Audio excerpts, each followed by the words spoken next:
Ladies and gentlemen, welcome to Meanwhile Here on Earth. This program features in-depth conversations with the leading names in the subjects of UFOs, abductees, the paranormal, panel discussions, and the very best and brightest of the next generation of writers and researchers. Meanwhile Here on Earth, the show breaking new ground in alternative talk with your intrepid host, veteran investigative writer and researcher, Peter Robbins. Here on Earth.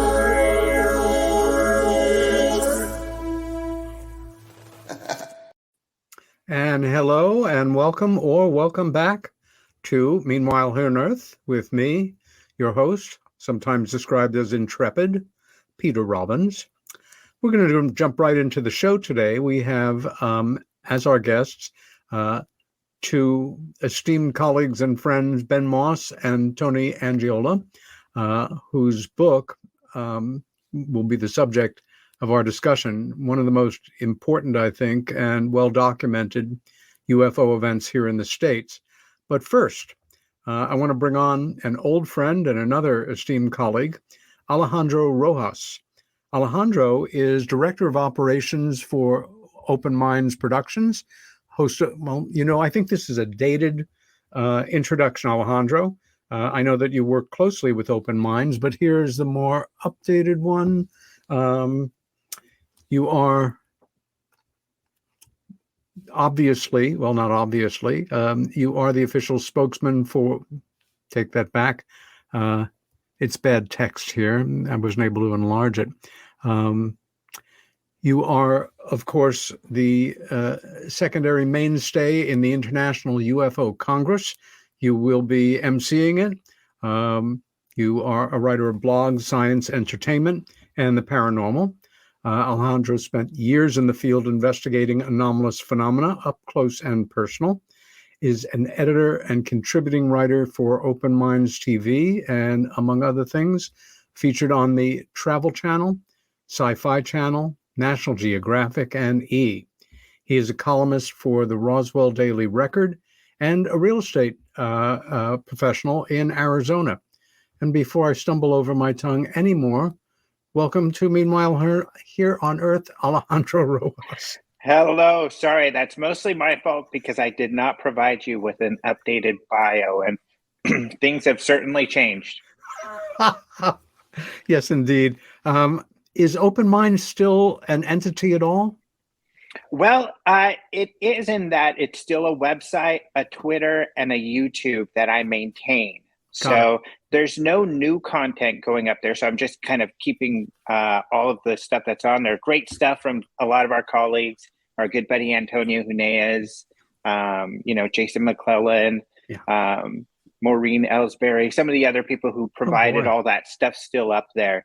I have uploaded a couple new articles from the magazine that, I ran across that because the magazine we haven't printed for a long time. So I want to make sure all those articles are up there. And I ran across two that hadn't been up there before. One was by Jason, and it was on Billy Myers. So we had inherited at Open Minds the Wendell Stevens collection, and he was a Air Force pilot who had researched and known Billy Myers. So Jason wrote a really good unbiased piece on that I think is excellent that we posted. And then I think a topic that's kind of close to your heart a little bit too, Carl Jung. I wrote an article on Carl Jung and UFOs for the magazine, and I ran across that, and it's one of my favorite topics. So I posted that recently too.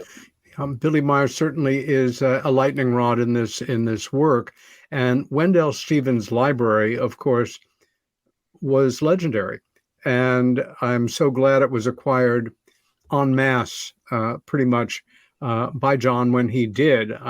When I visited the offices when they were still there some years ago, I was absolutely knocked out by the sweep of that library. I mean, people talk about their libraries, but it's usually not their town's public library in terms of size and scale that they're talking about. And as a specialty library, it's remarkable.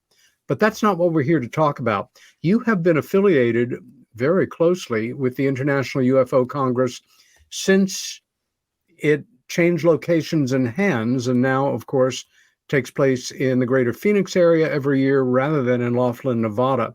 Where do you want to start right now? Because we have this amazing event coming up at us, both actually in true corporeal physical form and digitally. Yeah, exactly. So, as you mentioned, I've been associated with it. A lot of people think that I called the shots and organized the whole thing. But as we talked about with Open Minds ran it. So I was one person amongst all those people that I had mentioned and others who was running it. And now it's ran by my significant other, Karen, who bought it from Open Minds. So I've never called the shots, just so people know that, even though everybody thinks I do. But one thing that's been consistent is always wanting to bring new people to the topic or to the forefront. And that's, I think, an exciting role that we've always played. We've always had, a few of the mainstays out there, but partially a function of us being in the field and exciting about new information, and also going to a lot of these events. We want to see people new and different, that have a lot of great information to share. So Karen has carried on with that tradition. So we have a lot of new people that hopefully others haven't seen, but that they will get very excited about. One of those, I guess I could start off with, if you want me to. Please. Just because she's also a mutual friend of ours, Stacy Wright, who runs Phoenix MUFON. Yeah. She's their chapter has won awards for MUFON several times for being greatly organized. And you know her because she gets involved and brings in great speakers, including yourself, on a regular basis. I've been involved with a lot of the MUFON events around the country, and really Phoenix does a great one. They have a lot of people, very professional. So Stacy now, has gathered so much information putting on all of these events and running Arizona MUFON that we are really excited to have her speak on the Phoenix Lights. We will have other people there to talk about the Phoenix Lights, but she's going to be kind of the main presenter on it. It's a hot topic in Arizona, always is. The media loves it. But I think that, there's a lot of voices that are on this topic out there. And Lynn Katai will be doing a workshop. She's kind of the most well-known for the topic, but there's a lot of other people that have a lot of really interesting stories to tell. And that's what Stacy's going to do for us, tell a lot of these sighting reports that MUFON received. Tell us a bit about the venue this year. Yeah, the venue. One of the great things about the venue that we used to have with Open Minds was this resort that was a Native American ran resort on the reservation, the Weekapaw there. And what was great about it was the openness, lots of outside places to hang out. And of course, the scenery was beautiful. Well, there's a few reasons. We got lucky really being able to get the rate that we did, because it's a very expensive place. And now they're back to their regular pricing for one. And then they've also covered all that up and made it a casino, all the outdoor area. But luckily, Karen was able to find a new hotel here in Mesa, Arizona, that is at a park near the Cubs training field. So it's really popular because there's lots of baseball teams that come out here and do training. So this area has been really growing lately. And they built this beautiful Sheraton hotel on the park there, across from a man-made lake where people come and hang out on the weekends.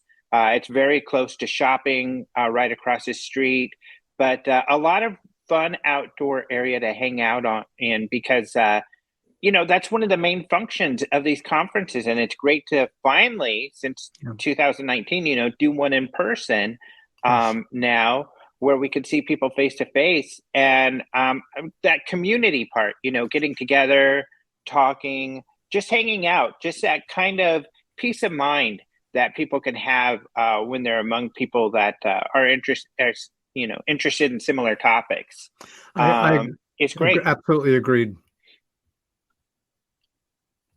Continue on. The venue's beautiful. The venue's great. Has a hotel, or has a restaurant and a bar right on the ground level where everybody, I think, will be congregating, which is kind of a natural flow out to the outdoor areas. So I think it's going to be a great atmosphere, very conducive to networking and everyone hanging out and having fun outside of the talks. Alejandro, there are two kinds of registration for this conference. One is to actually be there. The other is to take part online, like I'm going to be doing this year. Can you tell our viewers and listeners where they should go, allegorically, where they should go and register for either one of these two variations on the Congress? Yeah. So you could go to ufocongress.com. So ufocongress.com, you'll find everything. There's all kinds of buttons where you could get to the same place, but right up top, of course, there's a tickets button. And when you get there, it's kind of a long list of options that you have, but among those options will be in person or not. So at first, you'll see all your in-person options, and then you'll see the remote options. And, you know, one great thing about for better or worse with COVID is we became kind of experts, had to become experts on, presenting remote conferences online.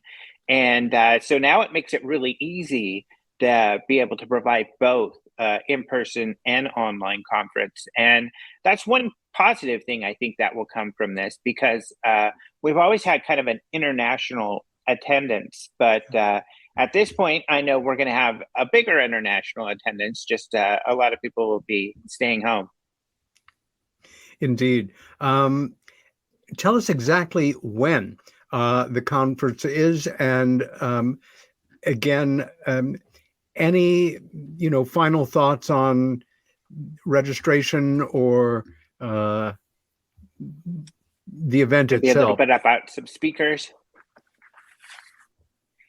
Yeah, so ufocongress.com is where you go again, and you'll see the schedule there. What else? Oh, the period of time, October 12th to the 16th. So mostly a weekend. That's one great thing about our conference too. It's longer than most. Yeah. This one's going to be a little shorter because usually we have speakers all day Wednesday and then an opening dinner. This one, we're going to open at the opening dinner Wednesday night, and then speakers will begin Thursday, Friday, and Saturday, and we'll have workshops on Sunday. The good thing too is that, of course, we have a film festival associated with the conference. Yes. So we will be showing the films to be judged on Wednesday. And then another great thing from online tools is now, since we have a shorter time for people to watch the films there, you will have the ability to watch them online as well. So that was the question. Great. Mm-hmm. Great. Everybody who is there, it physically also has access to the online tool, where you'll get a lot of information, and you'll be able to not only watch the films to judge for the film festival, but you'll also be able to watch the lectures. So as soon as a lecture ends, within a short amount of time, we've got it reposted there on the page. So if you miss it, if you want to go rewatch it, like everybody who goes to a Peter Robbins talk, and they probably want to go back and study and take some extra notes. So you'll be able to go back and watch the lectures and take some more notes, which is always great. Outstanding. Wishing you much success, and Karen, of course, on this spectacular event. I am sorry I won't be able to be there physically, but I will be joining you online. Hope to see you maybe even as soon as sometime this winter if I can get out. Otherwise, think of me freezing to death here while you are doing your best not to be succumb to heat stroke. Yeah, luckily, a couple of months from now, Phoenix will, or even in a few weeks from now, Phoenix will have some great weather. But it is a little bit warm right now. Right, 100. That is said like a true Southwesterner. Listen, my friend, a big hug. Take care. Love Same, to Karen. right back at you. And be well. Thanks, you too. Talk to you soon. You bet. Okay. So, to the second half of our program. My guests tonight are Ben Moss and Tony Angiola. Ben was the chief field investigator for the Mutual UFO Network, aka MUFON, in the state of Virginia. His full-time occupation is in the field of cloud-based voice technology, also known as VoIP, high-speed internet bandwidth and network security.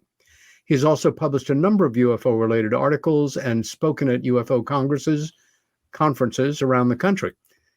And it was great to see him this summer at the big MUFON symposium. Tony Angiola lives in Northern Virginia and for over 20 years has been studying UFOs, well, since the 90s. He became an investigator in 1999 and was the Assistant State Director for MUFON Virginia, as well as a STAR team member. For the past 7 years, he has been working on designing and implementing monitoring stations in Northern Virginia that will be able to detect and capture hard evidence of unknown, unidentified aerial phenomena. Working as part of an outstanding team of investigators, Tony hopes to bring new evidence to light with the goal of explaining more scientifically the various forms of propulsion powering these strange phenomena.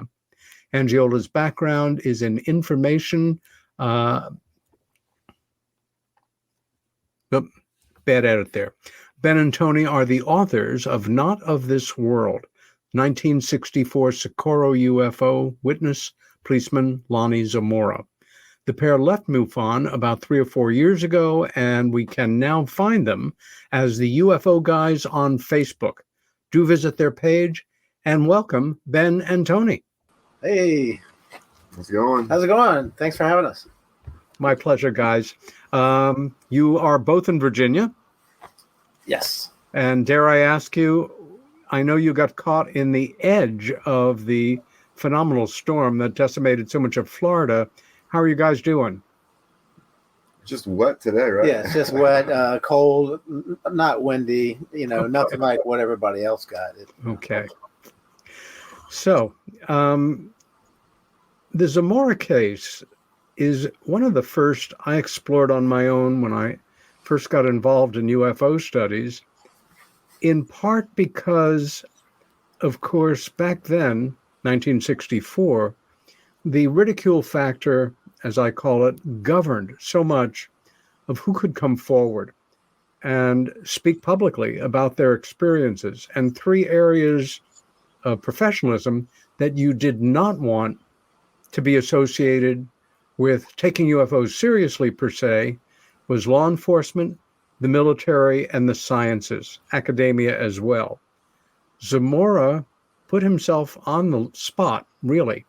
And I think it's one of the reasons I always held him in great respect, because he probably took a great deal of kidding, some of it not good-natured at all.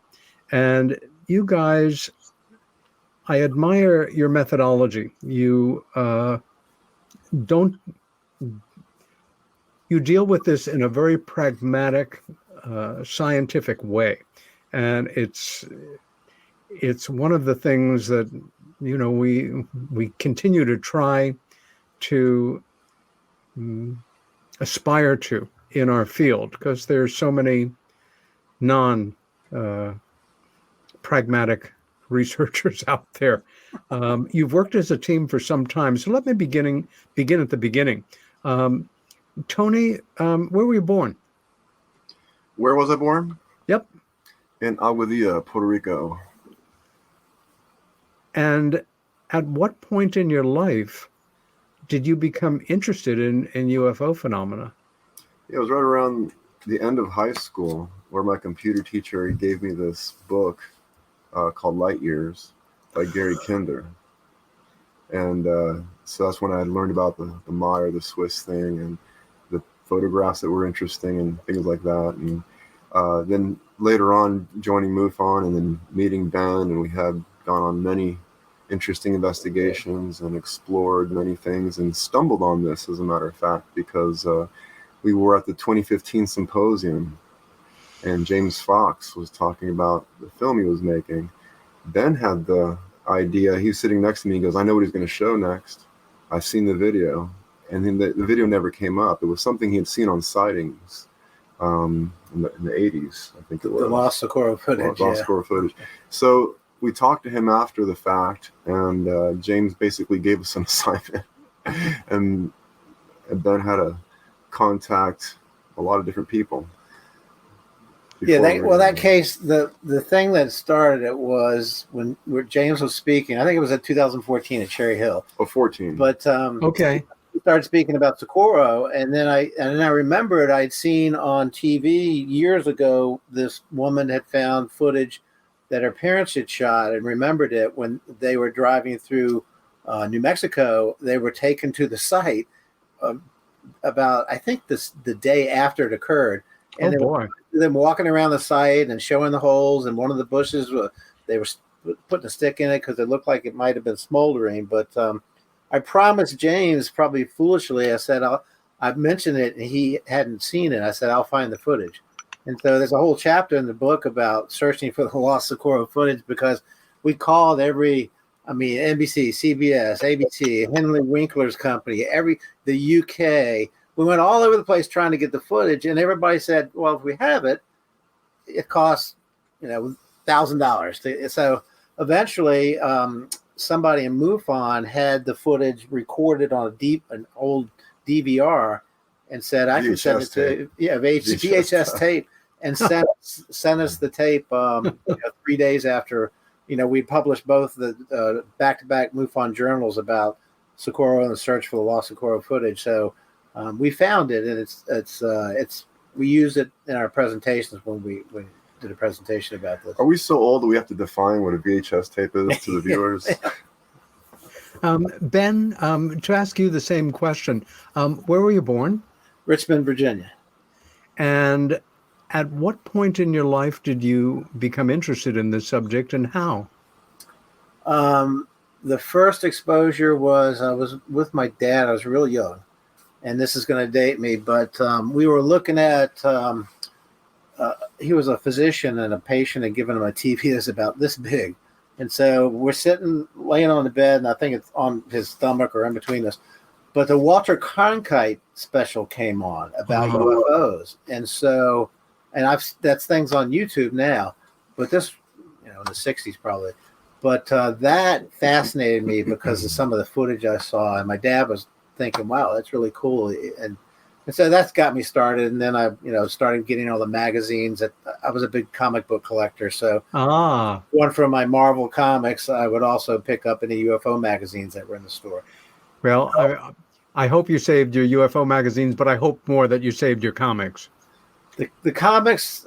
It's a sad story. I have a horror story, yeah. Oh, no. Is it going to be another story about mom throwing them out? And my sister, I believe, when they cleaned, I was in college, they cleaned my room. I don't like where this is going already. And threw away what today would be worth maybe about $250,000 worth of comics. So, were you acquitted of your sister's murder? Yeah, no, they were just cleaning it up. It's one of those things where there were so many that slipped through my fingers over the years that are worth a fortune now. That I've taken us off on a tangent there that I couldn't help doing. You two have worked as kind of a team on quite a number of cases, and when you decided to write this book, you've got to be doing your best game. You understand the value of research, of chasing down leads, of approaching things in terms of deductive reasoning. I think one of the worst mistakes some investigators make, and it's often out of enthusiasm or a sense of self-romance. I'm a UFO investigator. That's pretty cool. People tend to jump to the most exotic possibilities to explain an anomalous occurrence. It's more sexy, it's more exciting, but it can short circuit the research process. And in doing so, you can miss something obvious. You undertook to focus in on this particular event. There are so many that you could have done. In the course of doing this, the one thing that's central to it is a man, an individual who happened to be a police officer in the Southwest in the 1960s, a I say this with respect, an ordinary person caught up in an extraordinary situation. Did you get overall some sense of Lonnie Zamora's character, who he was as a person, his values, as you began to investigate? It's interesting. Yeah, there's a lot written about that actually in the book. We were really fortunate to be a part of this, and a big help came in the form of email from Jan Harzan, who was the head of MUFON at the time, and he said that Ray Stanford was trying to reach us because he was, for goodness sakes. Right. And so as soon as we connected with Ray Stanford, we come to find out that he was one of the main investigators. I mean, there were many investigators, the Lorenzes, Hynek, Ray Stanford, and many others at the time. Yes. But he was a really important character in this whole thing because of his due diligence and his ability to help out Hynek. And he knew him personally, and not many people were allowed on site, especially not right away. Ray was one of the first on the 26th, Tuesday, when Hynek arrived, Ray arrived, and he was allowed on. In fact, that is how Ray found the rock that had material transfer, which is a very exciting component of this whole case.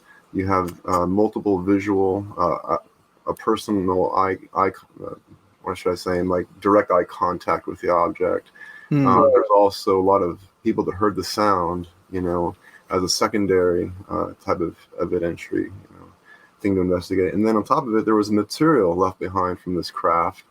Prints on the ground that don't happen by accident. A second police officer too, who also witnessed the object leaving. Yeah. You have sent me a good number of images that we're going to be starting to share with our audience shortly. But one of the things I admire about what you have done with this book is it's as good a single case study as any out there. And part of the reason is because the two of you understand more than many people the value of pulling together all of the evidence. So much derogatory comments about UFO research and their reality over the decades has been this kind of fallback position of, oh, well, you can't really trust witnesses. Even if they think they saw something, they might have been in shock. Take a car crash. You've got 10 people who witness it. Everybody remembers something different, as do the people who were actually involved in the accident. So we really can't put a lot of stress on witness testimony, which I object to tremendously in specific cases. One thing about police officers is that they are trained observers. One could say the same about certain military personnel. But again, for Zamora to weigh the significance of what he had experienced against what he was probably in for if he became a public figure in this, I think speaks to his character. Also, again, you have pulled together or reinforced or represented or shown a light on so much of the physical evidence that is supported by the anecdotal witness-driven evidence. And with that, I want to go to the first image that we have right here. Yeah, that was the conference. That's where it all started.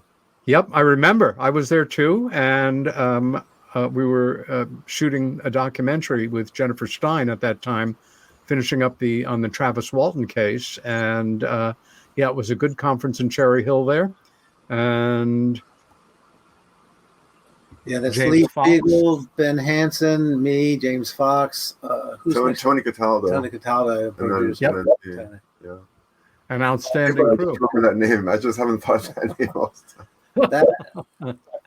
Okay, so we are jumping right now into the event. Can you set us up here and describe for viewers and listeners, who I really hope will buy and read your important book? I would add it to any UFO library. But let's take people back to that day in 1964 and give us a sense of maybe even how Zamora's day started and what he ended up observing, part of which we're looking at right here. Yeah, so this is a piece of art that our friend Norm Gagnon made for us. He's part of our team also, and he has a new book out as well. So this represents the two figures that Lonnie saw, and it's pretty much a very artistic approach to it. It's not, Sure. We're not inferring that this is exactly anything. Yes. But it was nice of him to do this for us for the cover of the book, and that's how we used it. Lonnie Zamora, he was on random patrol, and that alone dispels a lot of the hoaxers' claims that this was a setup, because being on random patrol, you don't know when you're going to be called into action, and he happened to be sitting there monitoring the streets. A speeder comes by, someone he recognized, a known young person in the town, so he goes after the guy, and he's not really too concerned, but suddenly he sees this flame coming down the highway, and is crossing over the road and over this hill. And so he lets the speeder go as he turns his car off of that main road. And we actually made our own little video trying to retrace Lonnie's steps, and we almost trashed our rental car. Oh, man. Because it really was a rough road, and it has gone, the rains have brought the size of the hill down, and we still couldn't get up it. So Lonnie was in a brand new car. Also. He was also in a brand new car, which, from what we understand, isn't something that it's hard to come by in those days, especially in a poor town like that. So he really thought that whatever he saw was either plane coming down, and he just really wasn't sure, what it could be. But at the time that this thing crossed over the road, it almost took out some travelers that were going by in a car, a family. They almost took out their antenna. And prior to that, what a lot of people don't know about this case is that phone calls were coming in from Albuquerque dispatch. At least 3 calls came in describing this blue flame that seemed to be tracing the Rio Grande. So we made a video. One of the things I actually want to do one of these days is make a really good video showing the occupant's perspective going down that river. And I try to use Google Maps to do it, but you can only do so much, That would be valuable. Yeah, I would like to do like an occupant's perspective, even landing the thing, getting out, seeing the police officer freaking out, getting back in. But so anyways, I'll get to that. Lonnie is now trying to get up this hill. He's gunning his car. He finally gets up there. And as soon as he crests the top of the hill, he sees this egg-shaped thing with a front tilted down. And I think there's a picture in there that we sent that might. This here is Ray going to the archives. He's talking about the symbol that Lonnie saw on the side of the craft, because when he's at the top of the hill and he's looking, he sees his craft and it's tilted down. He sees what appears to be 2 figures in white coveralls, and when they notice him, he's close enough that one of them actually looks surprised and has a response that Lonnie interpreted as, "Oh my God, they saw me, they're surprised. Let me get closer." As he gets closer to this thing, he gets out of his car. He's only about really 30 feet away. The Air Force tried to say that he was like 50 feet away. I don't think they use any kind of measuring instruments. And that's some of the newspaper. Defense Our Chieftain is the local paper. Yeah. And Ben, you took this picture from the we were in archive there. The archives of the newspapers. In I snapped like 100 photos on my cell phone, but everything related to the event. Sure. It was pretty well known. It got out pretty quickly. The thing about Lonnie was that we talked with his daughter, and Lonnie, in some of his later interviews that we have in our presentation, he says, "Look, if I could do it all over again, I wouldn't have said anything," because it affected him deeply. And it did change the way his daughter said after this. He was much more quiet. We found a couple of friends that knew Lonnie. They said, you never brought it up with him, but if he started talking about it, just let him go. But you never asked him about it, directly. And then we found the guy that had drawn the picture of Lonnie that hangs in the old police station in Socorro, because we went to Socorro 3 times.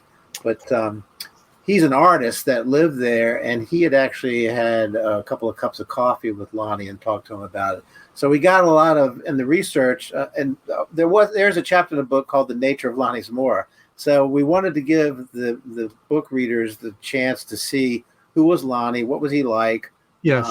and how this all impacted him. Because the thing that we kind of got that came out of this was that since Lonnie was a pretty religious guy, and he had spent 3 hours after the event that night talking to his priest because he was so freaked out, we think he got a better look. And I think he's told a few people in his family, but it's just not out there. But we think he got a close enough look at these creatures, which were 4 feet tall because they were standing next to a creosote bush that was only 4 feet tall. They were the same height as the bush. But we think he got such a look at them that at first he thought he had seen demons, which, as a Catholic, that would definitely freak you out. But later on, I think he came to grips with the fact, because in later interviews, he would call them the creatures. And so I think he came to terms with the fact that they weren't demons. They were just from somewhere else. And they seemed to be trying to repair the craft because they were looking up underneath it. Right.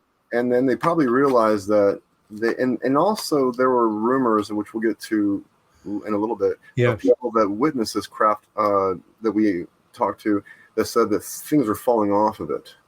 And Lonnie's daughter gave us a few clues of maybe some of that might have been true that he didn't really talk about, because what he picked up and put in his pocket was something he couldn't understand, in terms of, it looked like a motherboard, like a circuit board, with solder points on it and a microchip and things like this. But when Lonnie got out of his car, he heard what sound. He didn't see the figures anymore, and he was very close. And what he saw was this inverted V with 3 lines either through it, above it, or below it. Because he said when he radioed back to dispatch, he says in Spanish, what he sees is un V invertad con 3 líneas para abajo, which can be interpreted, an inverted V with 3 lines below it, like this. But then some people interpret it like this. And then Hynek put 1 on the top and 2 on the bottom. And we have an image of that in the picture somewhere there. Yeah, it'll be coming up.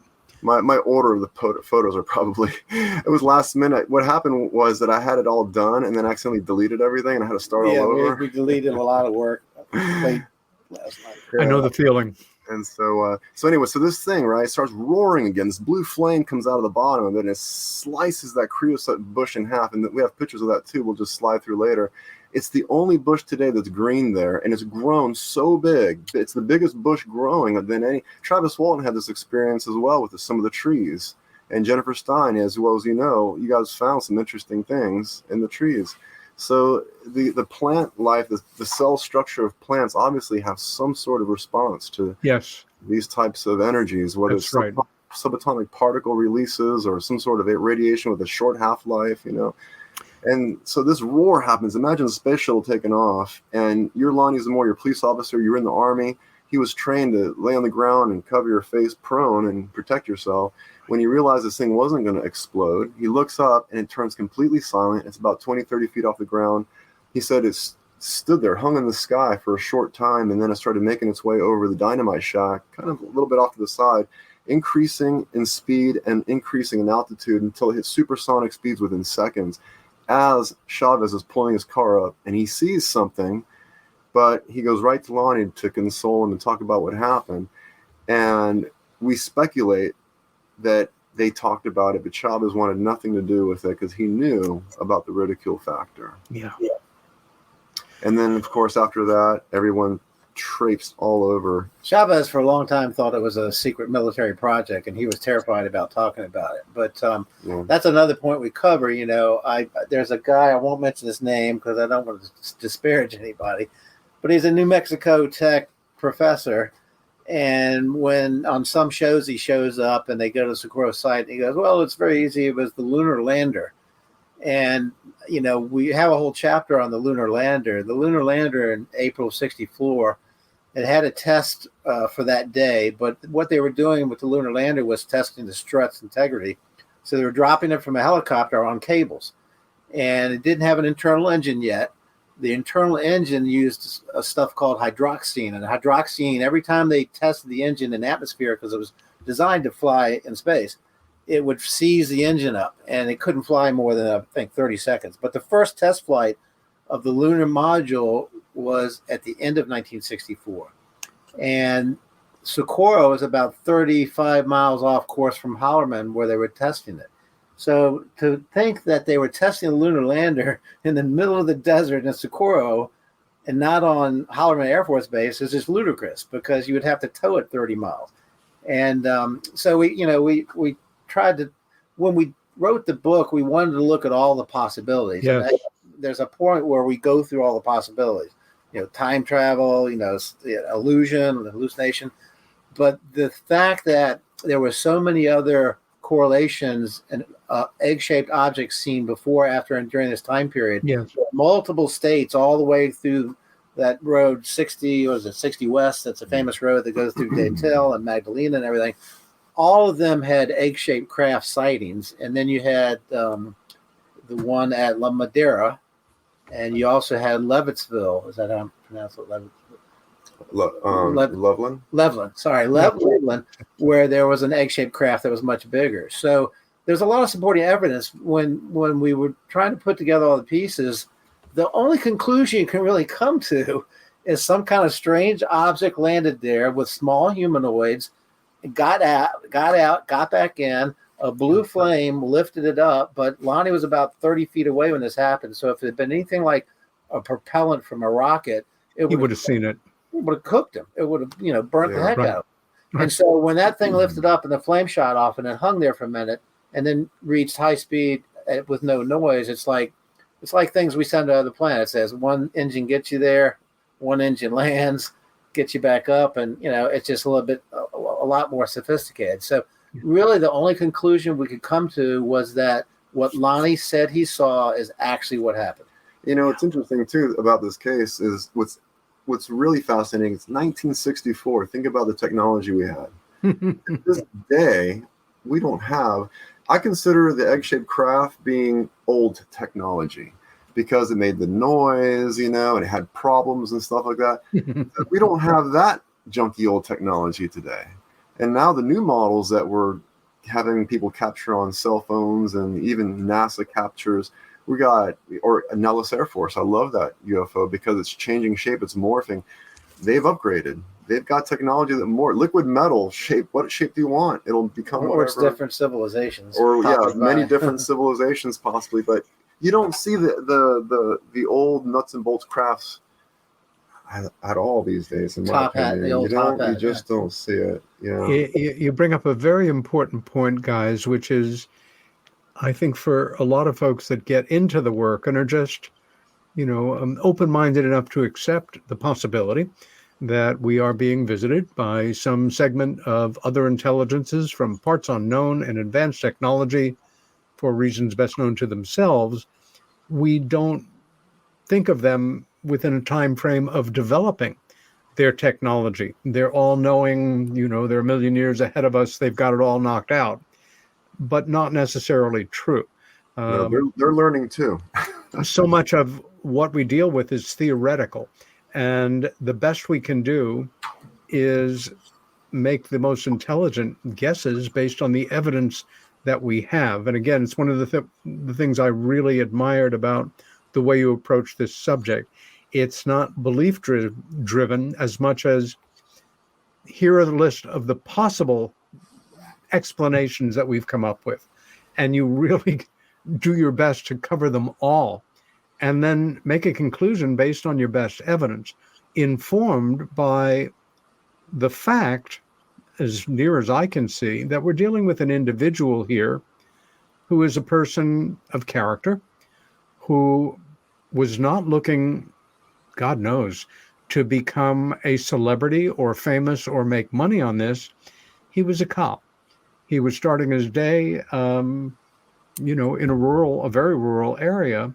And the last thing I would imagine that he would have wanted was for his life to intersect with this event. I think people sometimes say, gee, if it was me, I'd never want to miss that, and it would be the most exciting moment in my life. Maybe yes, maybe no. But in law enforcement especially, I remember when Jennifer was Stein was making the Travis Walton documentary, and she interviewed Sheriff Gillespie, played wonderfully in that very flawed film Fire in the Sky by the late great James Garner, who was the sheriff, who was the law enforcement guy, who off camera, when Jennifer asked him if he took the subject seriously, that it was possible that this had happened to Travis, he made it very clear that he did. But that, as he said, you have to understand, I'm a law enforcement person. It's the 1970s. It's a very macho culture. I could lose my job because of ridicule if I had publicly associated myself with taking the subject seriously. And I think it's a little easier today. Things are changing, as we know. The ridicule factor is diminishing. But here's this guy, a cop, a family man, puts himself on the line. And in a sense, like you've already covered, his life is never the same after this, and not in a good way. Yeah. He, the one thing that, well, there are several things that were interesting about the aftermath. Lonnie was contacted. He said he was getting calls from Japan and all these places. He had all these people that wanted to do films with him, wanted to interview him. And on film, we haven't just saying where I got sick of it. He didn't want to have anything to do with promoting it or, talking about it. He didn't give that many interviews. And he went for a long time before he passed away in 2009, I think, before he gave some interviews at the end. But I think it tells you a lot about, his integrity. And the whole case started with him thinking that somebody was in jeopardy. Something had come down in the mountains. That's why he drove a brand new police car up that hill, because he thought somebody was in need. And that tells you all you need to know about Lonnie right there. Because trust me, if he could have taken it back, he would not have said a word. And when Ray Stanford was there, Ray talked to all the police officers. And sometimes they talk in Spanish, not knowing that Ray, can speak like 5 different languages. But a lot of the other officers said they saw the craft, but because of the way Lonnie was being treated by the CIA and the Blue Book officers, that they would never say that they saw it. And Chavez might have seen it, but he didn't want to say a word either. So there were multiple witnesses. The Opel Grinder people that Tony referenced, they were driving through the area, went to Opel Grinder's gas station and said, "You've got some funny craft around here. This thing almost took the roof off of my car." And then I saw a police officer chasing it. So that was right in front of when Lonnie started chasing it. Multiple witnesses, tons of evidence. And it's just one of those cases that the more we dug, the more we looked into it, the more evidence that popped up. There was another person that wanted to talk to us. There's another person that was a friend of Lonnie's. And it just, the book could have been 700 pages. It just, since I self-printed, I had to get it. Thinking about what you're saying, the times, again, before December of 2017, when things started to change in the field and the ridicule began to diminish and continues to do so, I don't blame a single one of those witnesses for keeping quiet. The part of me that's an investigator, a researcher that was associated for so many years with one case and obsessed with it and digging and coming up with more witnesses, more testimony, more evidence in the course of it, I don't blame anyone for not wanting to put himself in the crosshairs, not of skeptics, but of debunkers, those people who are so intellectually arrogant that they know that we're wrong. There's no such thing as a truly anomalous UFO. It can't be, therefore it isn't, therefore it's something else. Let me pat you on the head and explain to you, poor delusional fellow, what you're missing here. And to paraphrase our esteemed colleague, the late, great Stanton T. Friedman, the question is not, are all UFOs representative of advanced technology from parts unknown? The question is, has one ever been? And the answer to that is an overwhelming yes. No matter how you try to take down this case, which is a very dispassionate word to use for a human experience that is life transforming and not necessarily in the pleasant way. This is a perfect example of one of those kind of cases. Yeah.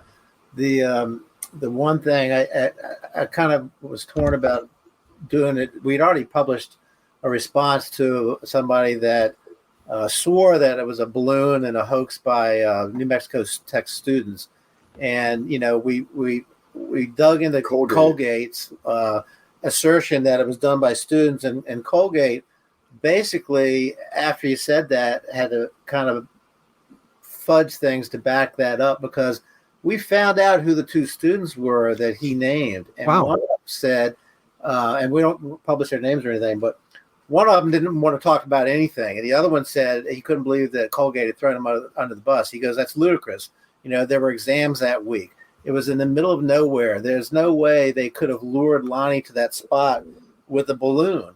And we even talked to the Balloonist Society, which is there in New Mexico, about, on that day at that time around 5 at night with 45-mile-an-hour gusts, you don't launch a balloon with two people in it for sure. Then they try to say that the balloon was being pulled by a truck with a rope, and there's no way you can drive. Yeah, I talked to one of the guys that he has his own website. I'm not going to mention his name, but he goes, "Well, it could be being towed behind a truck." And I'm like, "Have you ever been to the area? Do you know what you're talking about?" And then when he told me he had never been to the area, I thought an apartment complex had been built over the landing site, which is still there, of course. But that's when I realized that, people that say it's a balloon and things like that, they haven't been there. They don't know what they're talking about. And they're just armchairing it from a computer, saying, well, this is what it has to be. Because, when anybody that saw that thing end on, it's ellipsoid. So if you saw it end on, it looked around. And that's what one guy just harped about. He said it looked like a balloon going away when Lonnie called in the station, said, "What does it look like?" He says, "Well, if you look on the end of it, it looks like a balloon." But that's just the point you have to make. Yeah. A perfect example of a perfectly understandable misunderstanding on the part of a witness who, is just saying the impression they had based on their whole life experience as a viewer of the world around them of what it looked like, as opposed to Lonnie, who did not have the luxury of disbelief in this case. Next image here that you sent. Yeah, that's interesting because they asked him what it looked like. People describe things, and it's interesting. Back in the day, Yep. How many objects do you think? In the football, bathtub. It goes back to the origin of the term flying saucer, which of course the press has had a field day with for decades.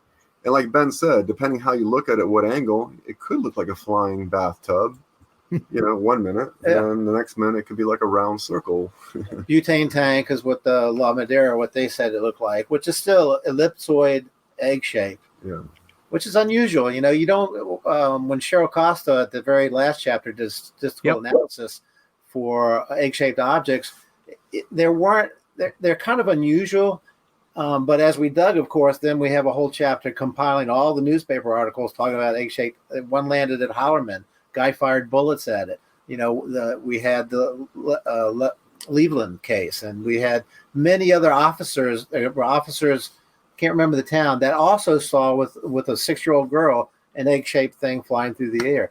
So to me, it's like, I think maybe a specific, if you want to go this far, which I think is plausible, this civilization liked egg-shaped craft coming out of bigger egg-shaped craft, and maybe that's just one type of, entity that was visiting. A perfectly logical deduction, and it reminds me. In my mind, I compare these things over the decades as I've been exposed to more and more case material as varied as automobiles, and think about how many types and styles they are going back more than 100 years. Some work out better and the designs are adopted. They're more popular. We see them more. And that brings me to a point before we go to break.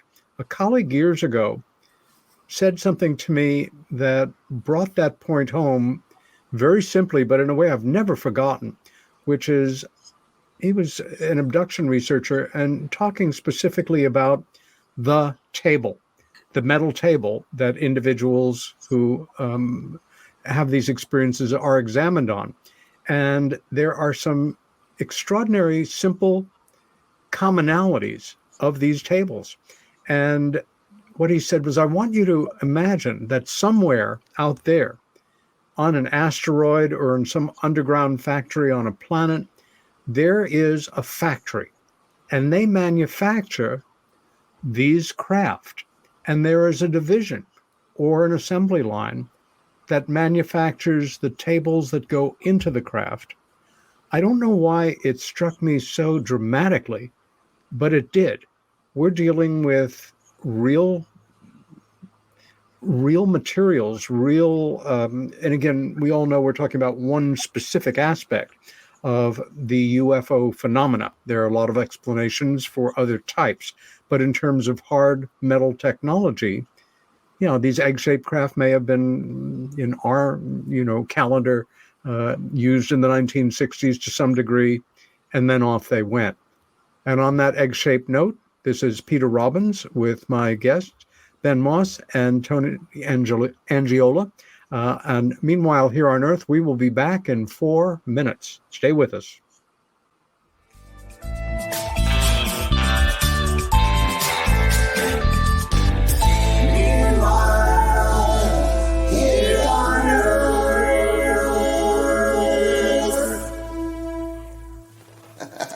Hey members, the new KGRA DB app is now available on iOS and Android devices. Gain on-demand access to any KGRA DB programming. Download any show directly to your mobile device to listen or watch on the go. Go to the App Store and search KGRA DB.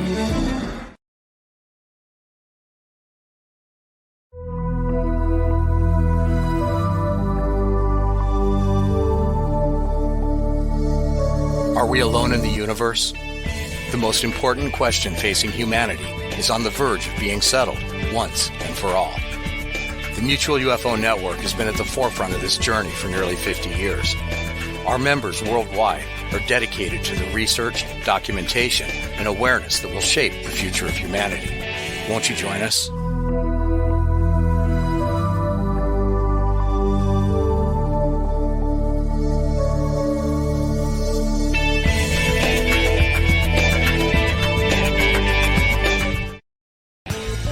Discover the Observation Deck, a one-of-a-kind virtual event platform that takes video conferencing to the next level by using avatars to navigate a campus. There's so many areas and activities to choose from. There's a 1,000-seat auditorium, an expo hall, a nightclub, and even a beach. So come attend a conference, take a class, or hear a lecture on the incredible Observation Deck campus. Go to theobservationdk.com. You're listening to the KGRA Digital Broadcasting Network. We provide unparalleled coverage of trending news in the world of ufology, cryptozoology, and paranormal phenomenon. Whether you're watching our video live stream or listening to one of our audio programs, you are getting the best from world-renowned researchers and hosts, guiding you through topics the mainstream won't touch. Miss one of your favorite programs? No problem. Head over to the members area at kgradb.com for access to our massive library of award-winning content. Make contact, stay connected. Only at kgradb.com.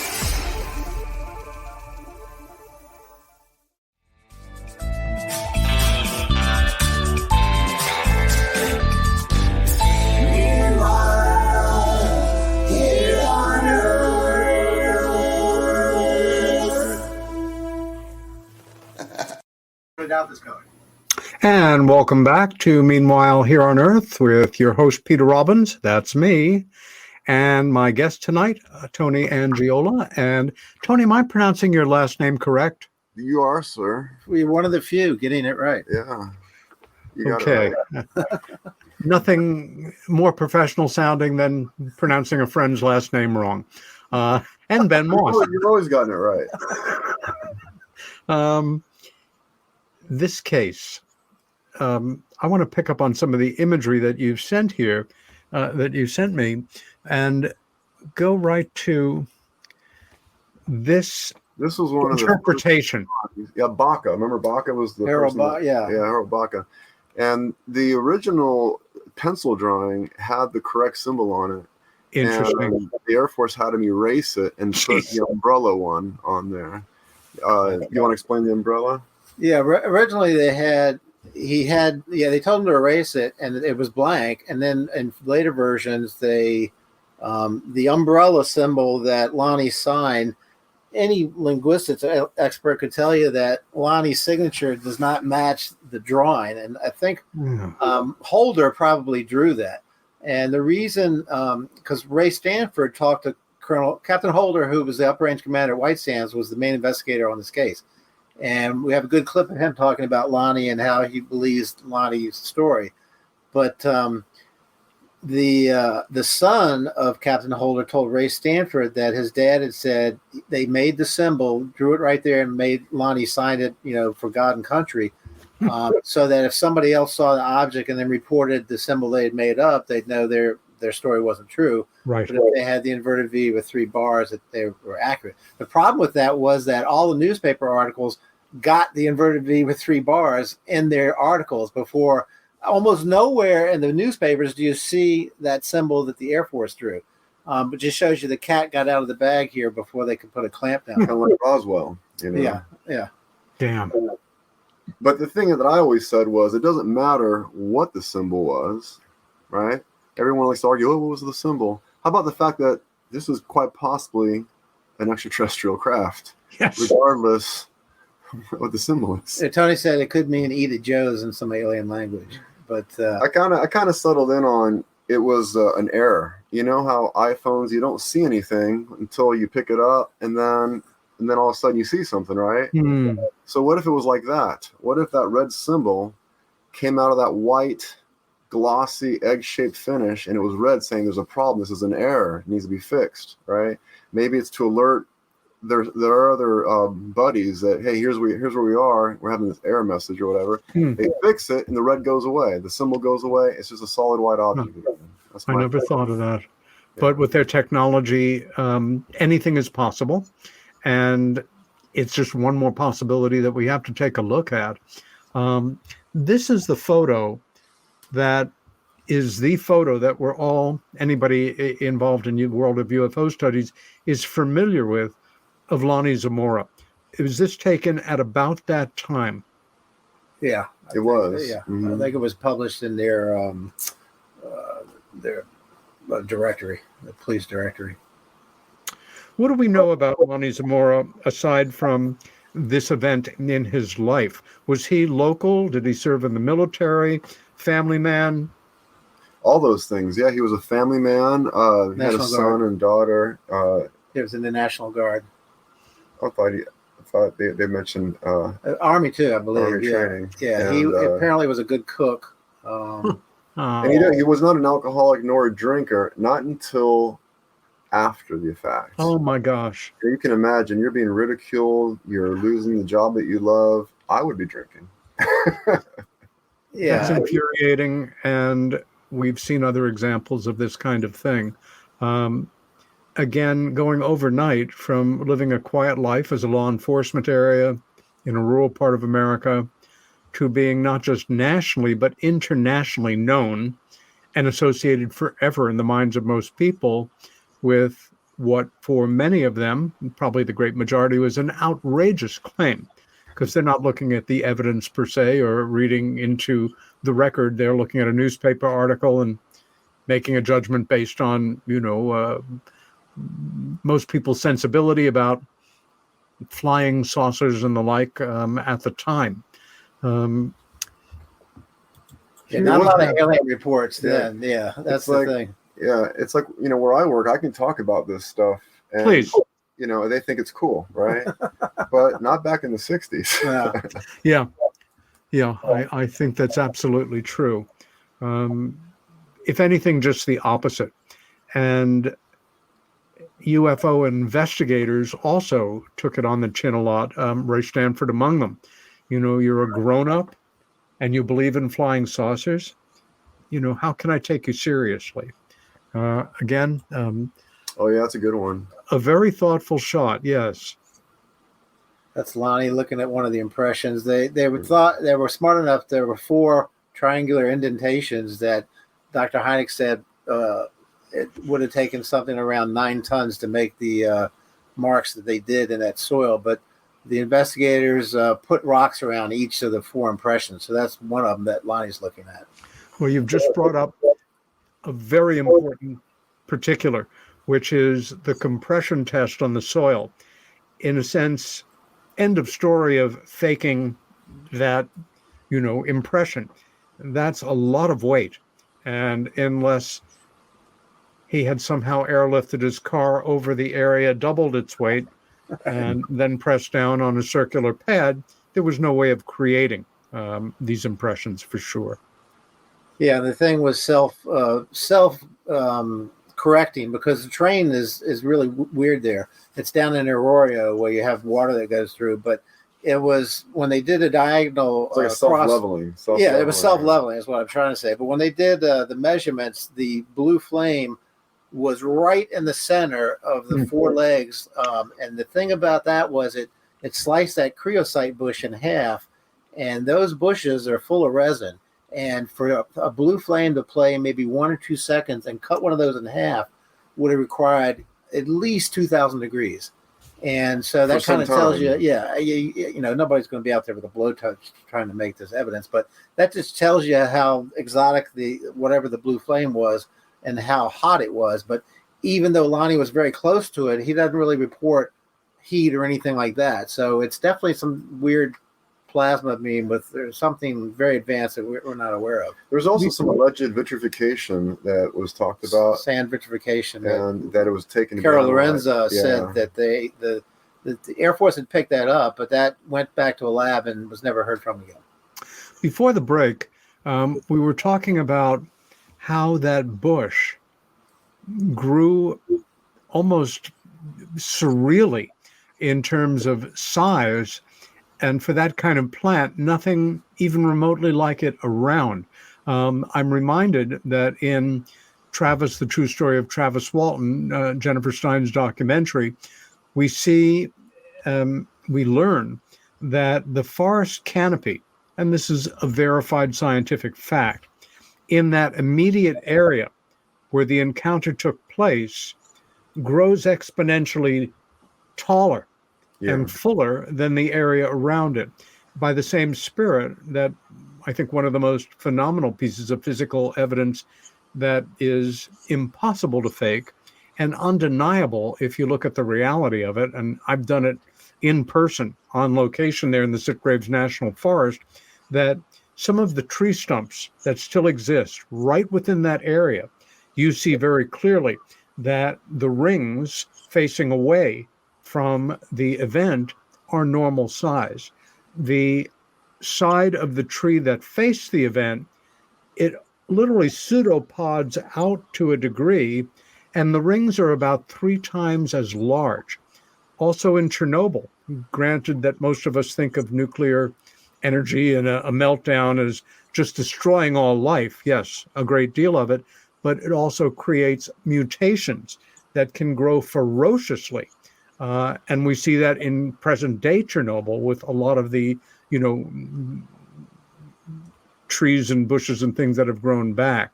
But the fact that that bush suffered that kind of burn per se, and then came back like gangbusters. Yeah. How can you deny that? It makes you wonder if what's happening, which I cannot explain, but if the phenomena that we're seeing here, the plant's molecular structure somehow triples its ability to absorb light or energy, therefore it exponentially grows, Kind of like the way I think about it is when you put it like an infrared heating pad on your body, what's it doing, right? It's penetrating as deeply as it can to draw more blood, which has oxygen to that area, and that's what makes your muscles feel better, type of thing. So that in some natural way. I never thought of it quite like that, but that sure makes sense, doesn't it? That's what I was postulating. Next image, another Yeah, this right is at the edge another- there, and we can see some of the burn. A lot of these photos, we have to thank our friend who found them, Rob Mercer from the. Rob Mercer, when he found the Blue Book files on Craigslist, and he sent us. Yeah, we have some original documents. We have the original classified photograph of the site. I think we sent that to you. Yeah, it's in there. Again, the picture rotation. I mean, the numbers are kind of not exactly. There's the one with the police car up top and the 4 imprints. It says unclassified in the top right corner. Wow. It's in. I don't know if you're able to see all the thumbnails or not, or if you have to go one at a time. But you can feel free to just roll through them because they've sent you like 40. Yeah, if you want to put the pictures up we sent, we can discuss each one. There's a lot of them. Okay, so this is interesting. As I mentioned earlier, when the craft landed, the front end was tilted down, and it's depicted right here in that top left diagram. And from the right below that, it's showing you pretty much where it landed, where the center point was, and there was that's where it says calcinated rock. We have that, or Bray has that rock, and he seems to think that there is a green looking layer in the rock that he suspects could be the result of the radiation and something like that. Yeah, this is Ray's work, so This very fine schematic, and again, a reflection of his level of research for sure. Definitely. Ray wrote Socorro Saucer in a Pentagon Pantry. I wanted to mention that. That was the book that we kind of updated with our book, because when we first told Ray we're going to write a book about Socorro, he's like, "Wow, you want to write another book about Socorro?" I'm like, "Ray, we found a lot of new stuff. I really like it if you help us out." And so he actually contributed, to that chapter where we talked about the and the rock and things like that, because it was the only way we could have really done this case in the detail we got it to was to have the original investigator helping us out and sharing his files with us. So that's great. That with Craig Mercer's files, which was 283 pages, basically about the Socorro case. The interesting thing about all the case files that he got off of Craigslist, it shows you how deeply they were investigating this. And even Captain Holder said years later, he goes, "I don't know why the Joint Chief of Staff kept calling me, asking me to tell him what it was." That to me was really important. Yeah. Because if this was anything ordinary, why would the Joint Chiefs give a care? Over and over, they wanted updates. So Quintanilla was baffled. He was sure he's going to find it in a hangar somewhere, so he got top secret security clearance. He went to all the bases, and he never found it. And even when he wrote his book, he said that's the one that puzzled him, because on camera he'd say, "We don't know what it was, but it wasn't from anywhere else." And, two conclusions you can't come to. Right. If you don't know what something is, you can't say what it is not. And a little piece of trivia that not many people know is that this is the case that changed Hynek's opinion about ufology, because as you recall, before this case, he was dealing with the swamp gas statement. After this case, he said, "I'm going to quit the Air Force." He formed KUFA on after. Yeah, this does not actually look like gas. Yeah. So this is Hynek taking a photograph. Ray taking a photograph of Hynek. It's Ray. Ray taking a picture of Hynek taking a picture. But what's interesting is Lonnie that they took, and that's Lonnie leaning down. They took several photographs in the direction of the dynamite shack simply because somebody had asked him a question one day about the dynamite shack and who owned it. And as he looked at the original negative, out in the distance, he noticed what resembled the exact craft. And we sent a picture of a picture I found that was posted in Brazil or something like that, but it's exactly what landed. And I sent it to Ray, and he goes, "That's the closest thing I've seen." What's interesting about this picture is we blew it up. Blew this one up. There's UFOs in the distance. Yeah. Some of it might be scratches on the some negative. of it can be scratches. Sure. But there's like 3 things in the sky that look pretty weird, and so we sent those as blow-ups to this picture. And this was 64. Right after the event, they're looking in the direction of departure. You can even see it right there if you look carefully. But in the next picture, you'll see that we blew it up. Those objects in the distance. There you go. Oh man, so it sure does. And I want to stress here, these are authentic images. These are analog chemical photographs. Right. This is these have been through the mill in terms of photo analysis. They are authentic. Nothing has been manipulated here. So if that's a thought in the back of your mind, push it even further back into your mind. Ray always had a camera around his neck, so he always had Argus C3. Yeah, with a 25 millimeter zoom lens or something like that. Now, here's a perfect example. If, perchance, this is an egg-shaped craft and we're looking at it from the bottom, it looks like a balloon. Right, on end, yeah. On end, yeah. And what's interesting, too, is that when they took the photograph, these photographs, it was how many days after? It was like 3 or 4. 3 or 4 days after. And it was almost like the ones that we don't have that we want to show people eventually one day, they're enormous oval shaped. And there's one that's up close to that, the legs out, just like the picture we have here that resembles it. It's very reminiscent. Yeah, Ray just, until he finds the negative, he just won't I think I put it at the very end of the whole thing. Yeah.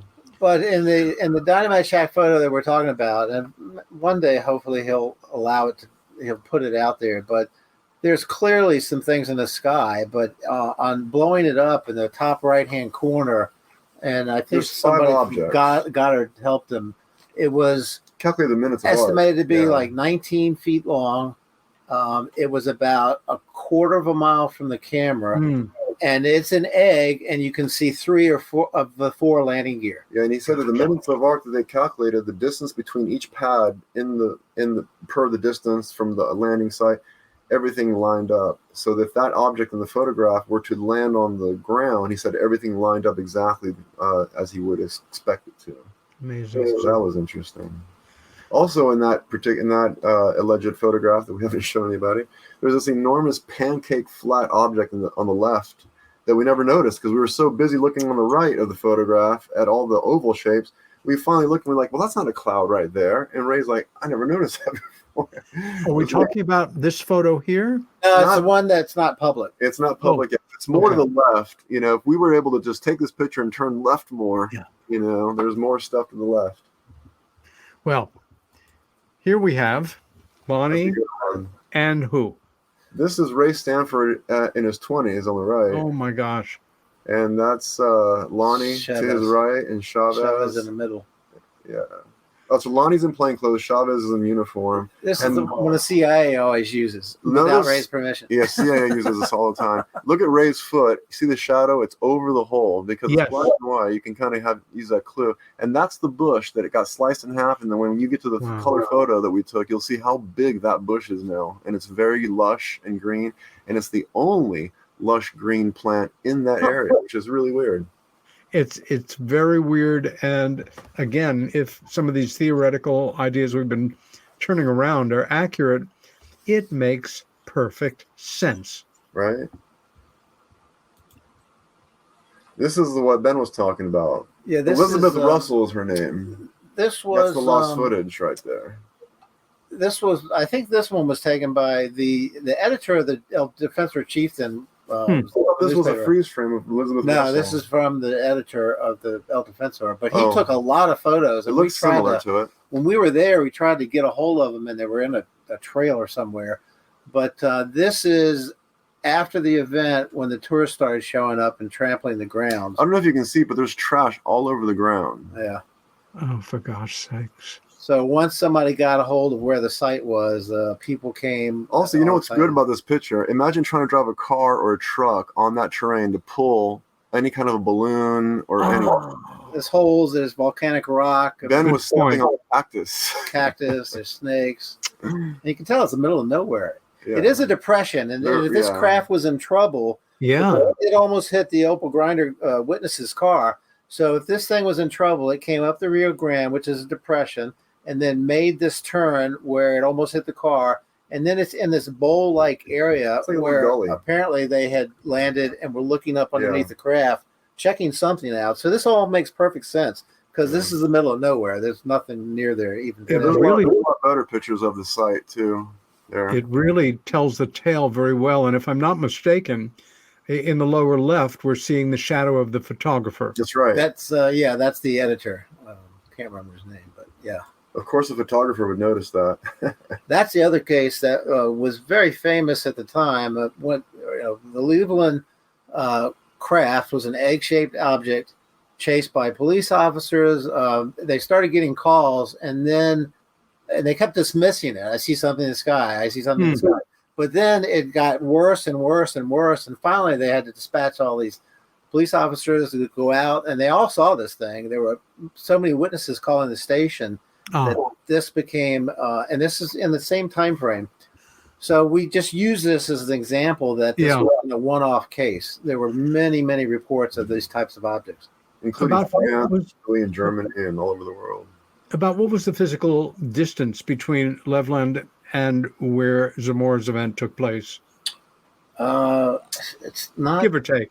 Yeah, I couldn't tell you off the top of my head, to be honest with you. That's okay. I'm getting old. No. The lunar module. Yeah. And let's just just talked about that, but now you can see the feet on this, Can right? you mistake that for an alien? I mean, quick comparison. If you look at those feet, right, the feet of the object in question, and we have a better image drawing of it. It's kind of like it was pointed. It's rectangular. It's a rectangular wedge shape, so that it could break rock in order to get a good footing. It's like it was designed to get down deep. But those pads, as you can see, look like they're designed to more like float on top of the soil. Yeah. So there's a big difference there right away. I'll say. There you go. That's what went into the ground.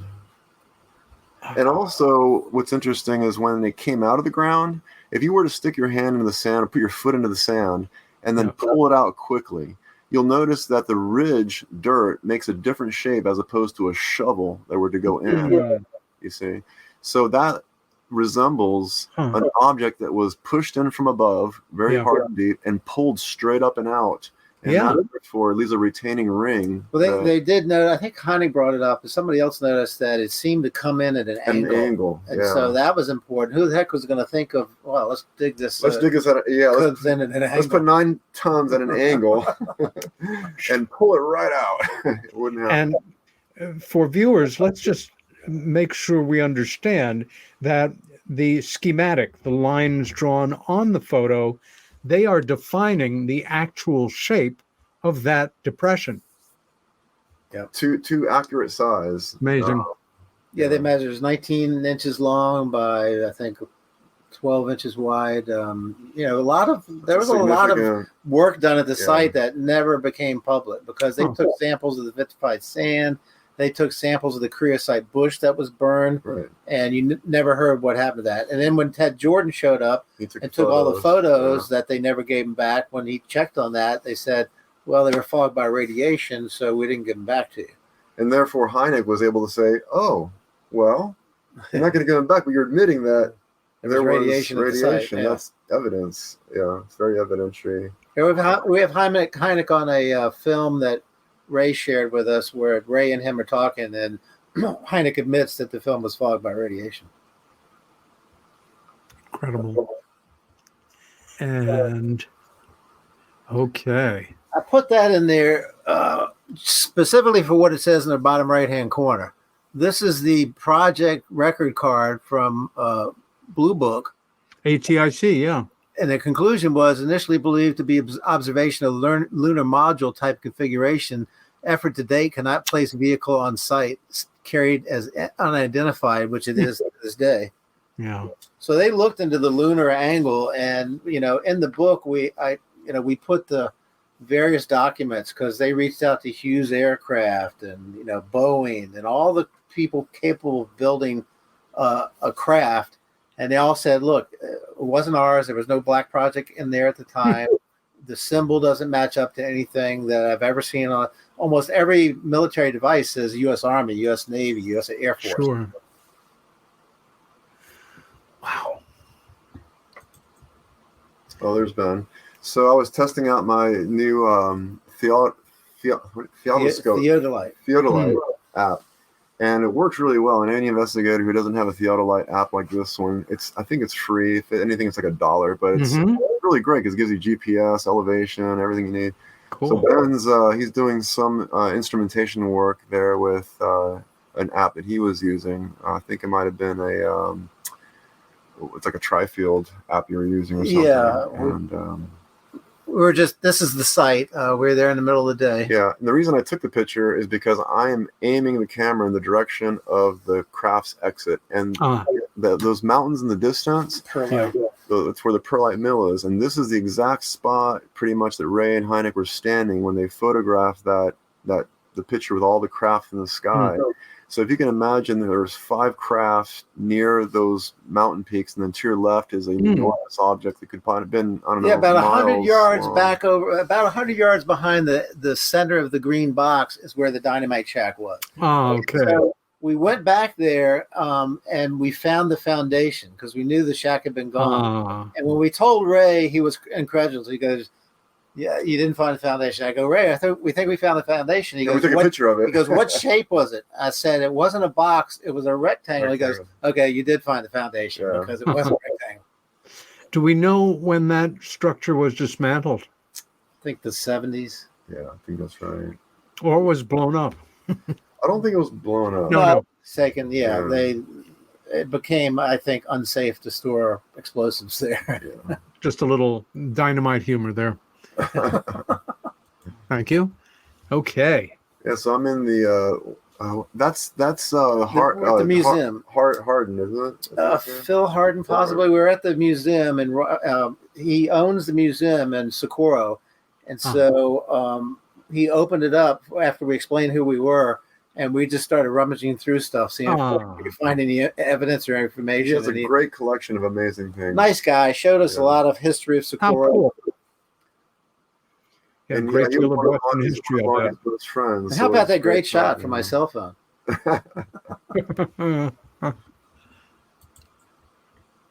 And this is at the police station, which became a museum. Oh but my! This is the actual old police station, and I was looking at some of the stuff in that case there. Yeah, they have a lot of presentations to Lonnie and things about the case out there.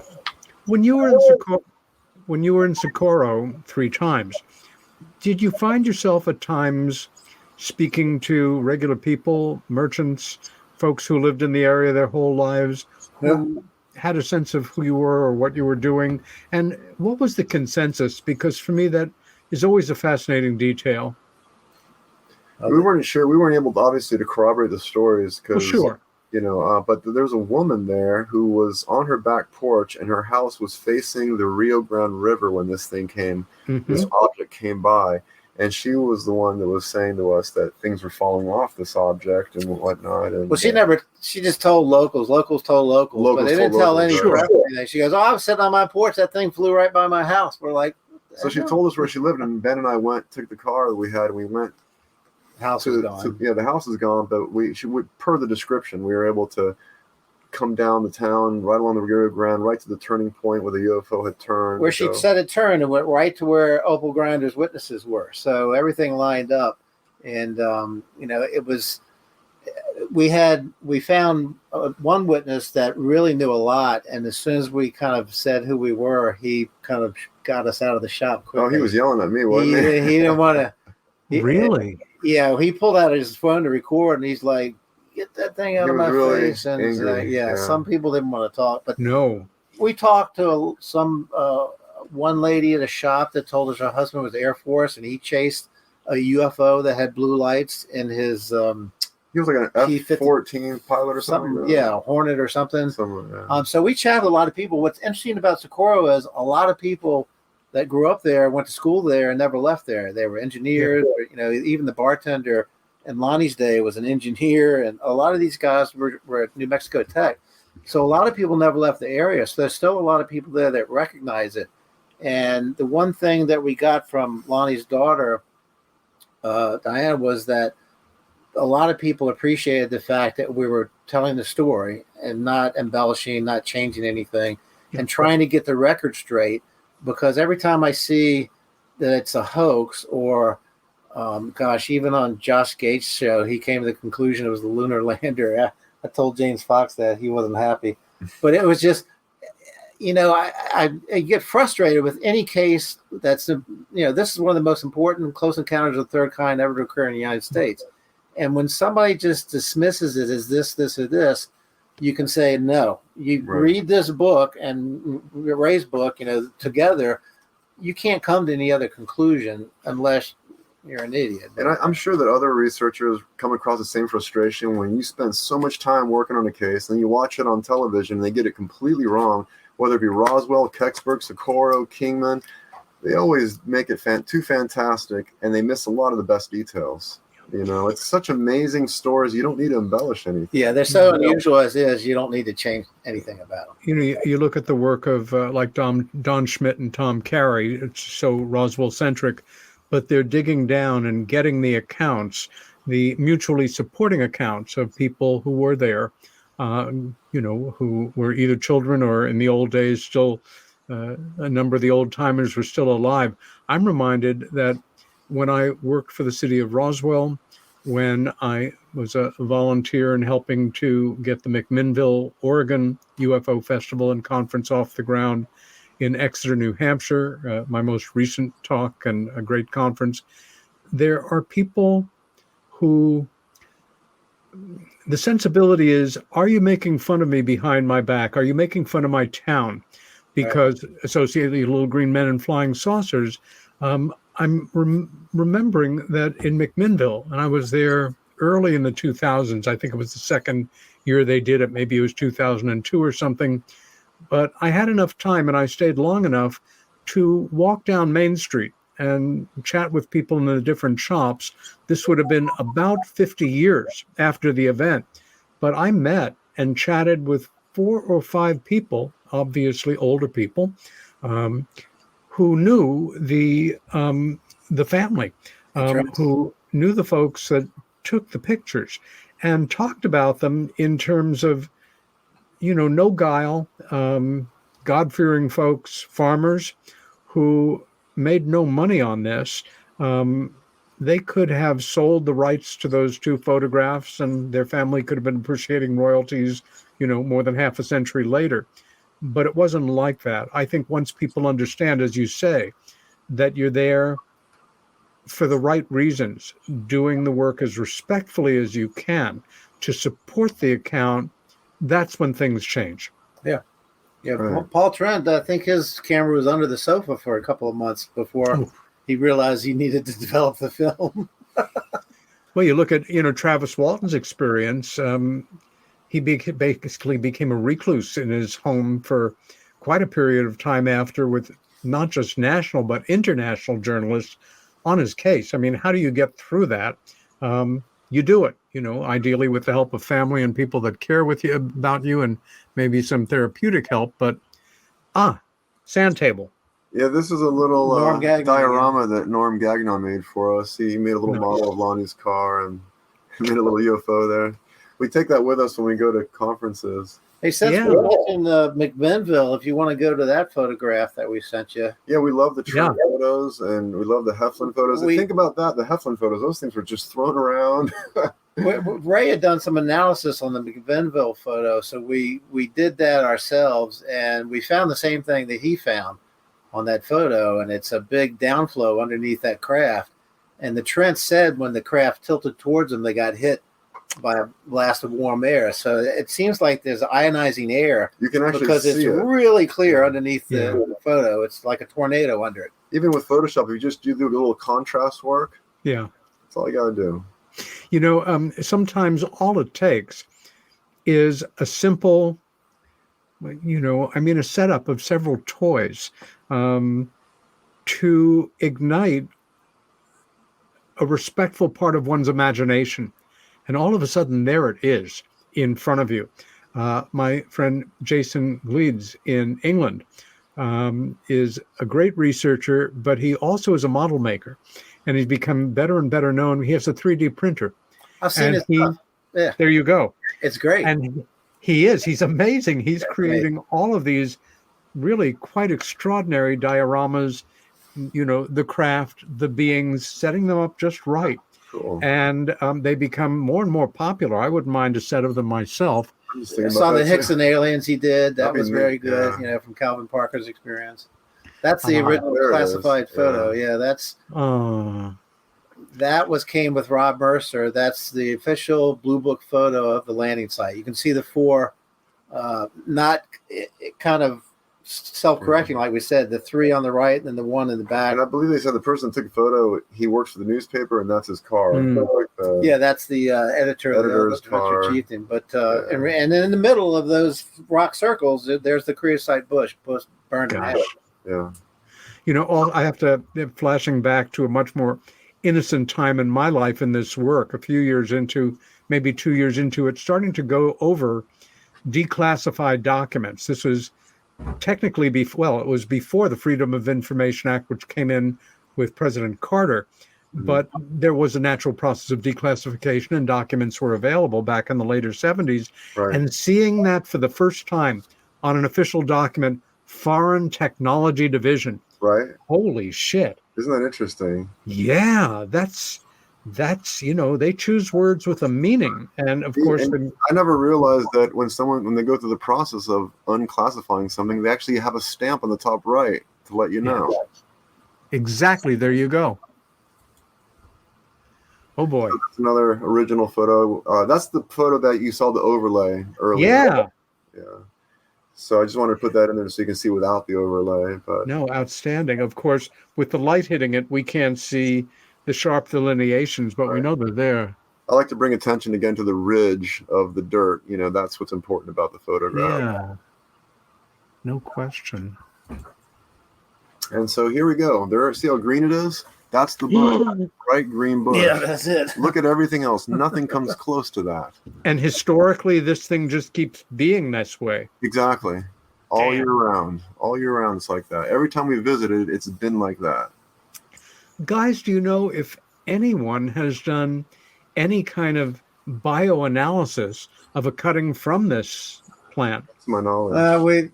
I sent you a picture, I think, with Ben Hansen when I did UFO Witness, and it was episode 7 of season 1 of UFO Witness. We were at Socorro, but when he pulled out a Geiger counter, I said, your Geiger counter is going to go off because this is volcanic rock and there's uranium in the area. So he detected it, and of course on the show it came out that it was left over from the craft landing, which that's TV for you. Well, he wanted to put a conclusion on it, but other people have taken samples from the area and sampled the plants and not gotten anything out of it. So we know that was done. But the Air Force did that initially and never released the results. I'm shocked. Just to go back to this picture again, it really is. For the first one, it is emblematic of. If you had no context to it, it's a pretty boring picture. Right. A desert shot, but knowing what we know about it, it's quietly electrifying. This is important stuff. And back in the day, in '65, that bush was no more than 4 feet tall, and the creatures' heads were almost level with it. That's how long we knew about how tall they were. So to give us a point of reference here about how tall is it in this photo that we're looking at? About 6.5, almost 7 feet. Yeah, about 7 feet. Wow. I would not have guessed. Notice it's taller than anything else out there. There's no reason. Totally. There's no reason for that. I love it. It should be the same boring color as all the rest of them, and just as short as all the rest of those plants out there. Actually, whatever they did, they should come back to the Southwest. Yeah, right. The joke that Ray always said was they mistook the dynamite shack for a bathroom, and they had to, take a leak or something. Yeah. Corny, but way to go, Ray. Ray likes those kind of jokes. Yeah. That's the official. If you go on Netflix or Discovery Channel, that's the blurb they use for the episode I did with Ben Hansen. Yep. What's interesting in this photo is look how much taller Ben Hansen is than Ben. I'm 6'2". He's got to be around like 6'6". 6'4". 6. Yeah. Made me feel actually short when I stood next to him last time. You think? If I feel short. That's the Geiger counter on the ground. Yep. And that's the Ben. Yeah. Yeah. Too bad he doesn't have a face or a presence for television, right? Yeah, it was fun doing it, just seeing. Yeah. But you know, we did Hanger One and some other TV shows. It's just interesting to see how they do things behind the scene. Yeah. Well, he also he's an outstanding professional as far as I'm concerned. He also really understands how to behave for the media. He's got a great background as, you know, a former FBI profiler, for gosh sakes. And that show is a cut above many of them that are out there. Hey, Ben's a good guy. We always like Ben. He is. There it is. Yeah, that's something that Tony snagged off the internet, and you narrowed it down recently. I'm still trying to find the source. What's interesting is on this random day, I just had this idea. Let me search for egg-shaped craft because we were doing something. He asked me to look for something. Yeah. Sure. And I stumbled across. I go, how come I've never seen this? So I saved it on my computer at work. Yeah. Sent it to Ben, and then like a week later, Ben goes, "Hey, what's the source?" I go, "Oh, let me find it again." Couldn't find it again. Yeah, the metadata in the picture too is just a reproduction of a reproduction. So there's no metadata to pull. There's no telling if it's real or not, but it looks cool. It looks. Even Ray said that looks, pretty close to what we were talking about. Close. So I'm using it. I'm not saying it's real. I'm just saying it depicts what we're talking about. Yeah. No, fair enough. That's as good as it gets sometimes. There's a lot of fluff on the internet. So, this was. Well, I love the fact that the cover of the book captures this sensibility. I think it's a really important, people look at the cover of the book. It's like in the old days, for those of us that are old enough to remember, if you're at a record store going through records, that cover, if you stop, there's a chance you will sell it. And there's it's a very powerful illustration, although understandably impressionistic. Was this the first major journal? Yeah, that's the MUFON journal. Here's what the book looks like. Yeah, the cover. Yep. And so when we did, Norm had drawn that up when we were looking for the Socorro footage. We had those two articles on the MUFON journal where we used the two images that Norm had created. And that's when we had somebody say, "Hey, I've copied that. I'll send you a copy of it." And so a 6-month search turned into it was in our backyard the whole time. Wow.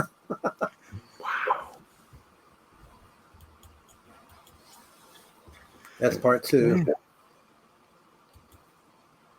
There it is. That's the Hynek interpretation. So we thought, hey, why not? We think that's what Hynek drew in the National Archives, and James Fox agreed that that's probably the true symbol. And the thing I brought up to Ray was when we were looking to see, there's an alchemy symbol that's like that, but it seemed to remind me of radiation symbols. And then I thought, well, maybe the inverted V is pointing to, because the way it was on the craft, maybe the V is pointing to the thruster where the blue flame came out. And the 3 bars mean, don't stand here, or you're going to get cooked, because the bars represent radiation coming from where that thruster is located.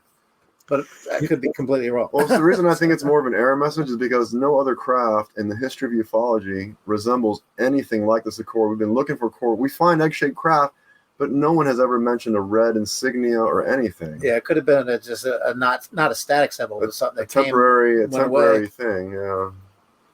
As the subject of UFOs began to obsess me, I was still actively teaching painting at the School of Visual Arts. I was showing my work. I was still an active painter, but my work mutated very quickly and started to encompass aspects of UFO-related imagery. And I remember doing a simple painting of that symbol, but the Hynek variation of it, not knowing enough about it yet, but just kind of captured, my imagination.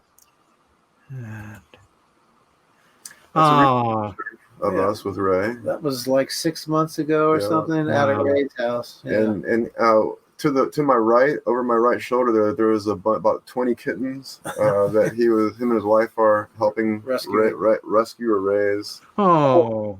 And they have tons of cat food, like $1,000 a month in cat food, and they got 30 bowls. Oh. So. Well, he's just jumped tenfold in my estimation, being a total cat sucker, my favorite animals on the planet. way to go, Ray and Mrs. And then Ray. they got That's more cats wonderful. inside, I think, don't they? See There's the a couple bolo shoes tie. there, yeah. He's got the bolo tie. He always wears. Yeah, he always Ray has a always bolo. dresses up. Every time we go to his house, he's dressed up. Oh, that's classic Southwestern class, and that looks like one hell You'll of a never belt see buckle. Ray wearing The belt buckle, pajamas. yeah. You'll never see him wearing shorts or sweats. That's how he dresses every time we see him. Love it. I've got his book. I would get up to get it. But I I've highly got his recommend book. it to any investigator out there. Should be required reading because the way he's so methodical in his research and everything he does, it's a really great educational book. He's right up there with John Fuller and the best of that generation of journalists or self-trained investigators who kept set the bar for a very high level for themselves. Right. He's a Renaissance man. He speaks multiple languages. He's been all over the world. He has a collection of fossils that Smithsonian keeps going out to his house, is like begging him to donate. Oh my God! Dinosaur tracks and he's a dinosaur expert. Meteorites. No way. Yeah, he has.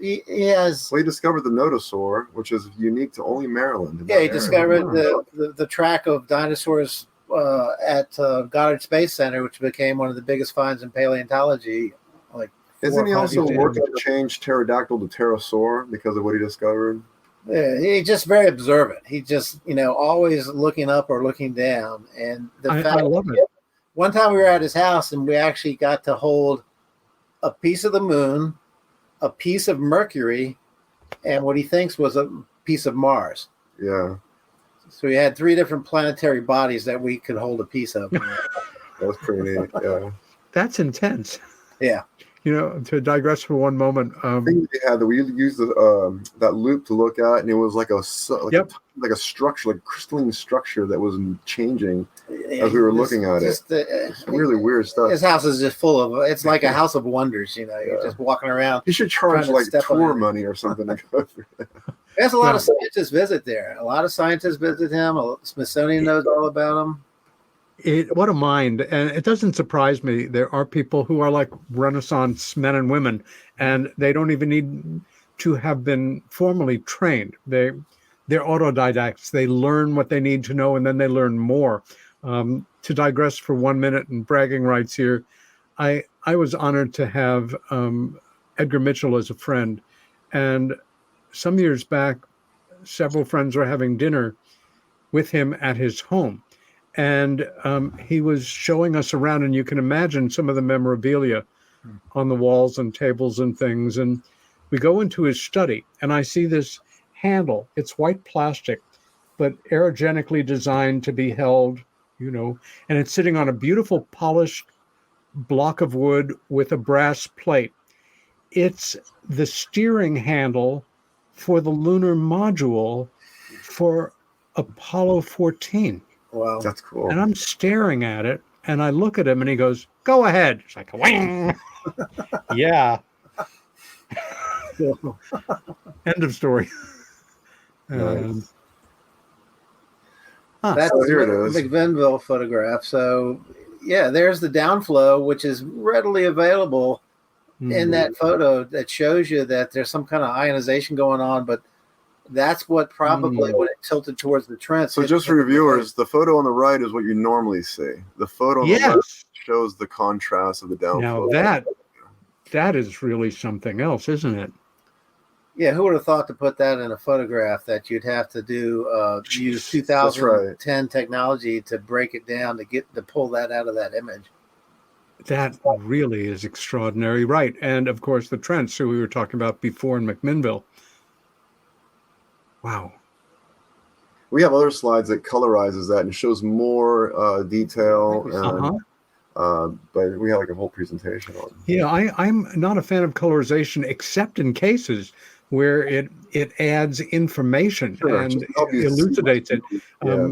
I use a stock shot of the UFOs of the Capitol in 1952. That's colorized, and it really brings the point home. It's the difference between looking at people that were alive in silent films, and then a quality colorization. Although one should never watch a silent film that's in color.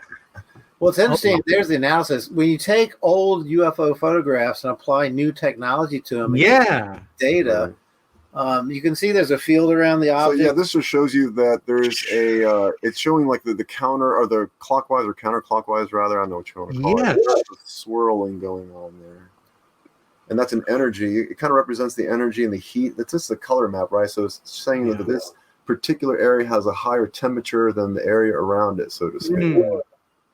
Yeah, and these things, after working with Ray and doing our own homework, it seems like the real UFOs are surrounded by a field, which is some form of their propulsion, and they're probably creating or warping time and space, and that's why you get not missing time, but you get things that seem to happen over a long period of time that might have happened in a second.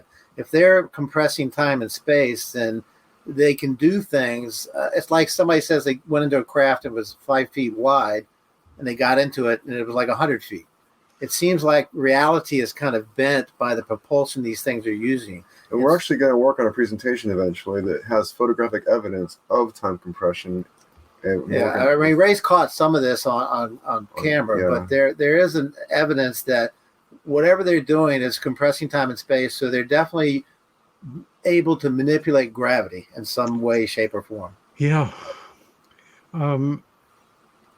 Going on to our last two images here. Oh yeah, do you want to mention this? Ray was in an airplane, and this is 1986. I shot these to you because they're Tic Tacs, and so he was shooting. I think it's 70 millimeter, 24 frames per second.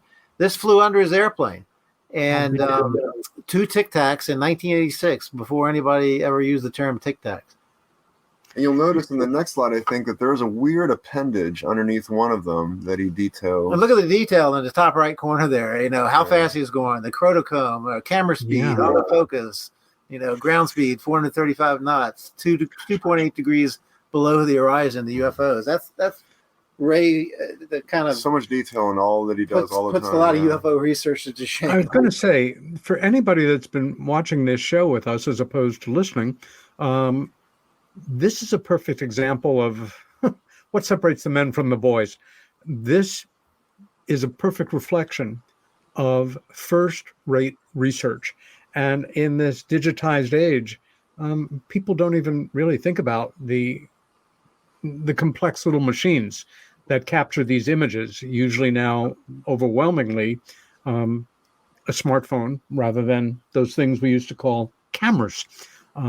And the detail here for me in the tech detail is so welcome.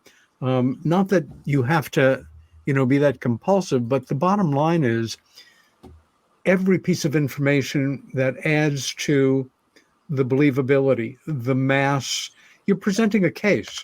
If you were an attorney, you'd be triangulating evidence or a cop, physical evidence, historic evidence, photographic evidence, witness testimony, results of laboratory tests to build the picture. It's never any one thing. And in our image-obsessed culture, I think we sometimes forget that. Yeah. And this was 70 millimeter. Yeah. And he even points out that you think it's going left or right. Notice the direction of travel. It's going north, east, southwest. It's traveling at a 45-degree tilt. Isn't that weird? Wow. Which tells you that aerodynamics don't mean anything. Doesn't mean anything. Craft. You know who Ray reminds me of is Doc Brown from Back to the Future. Remember when he said, "Sorry, Marty, I didn't have time to make the town to scale," and he winds up that little car. That's Ray. When we visit him, he gives us all this detail. He's like, "Sorry, I didn't have enough time to give you more details." Like, hey, this is great. Guys, our time has flown by. I can't thank you enough for coming on, Ben Moss, Tony Angiola. My deepest thanks for joining me today. I hope, real quick, where can people find your book?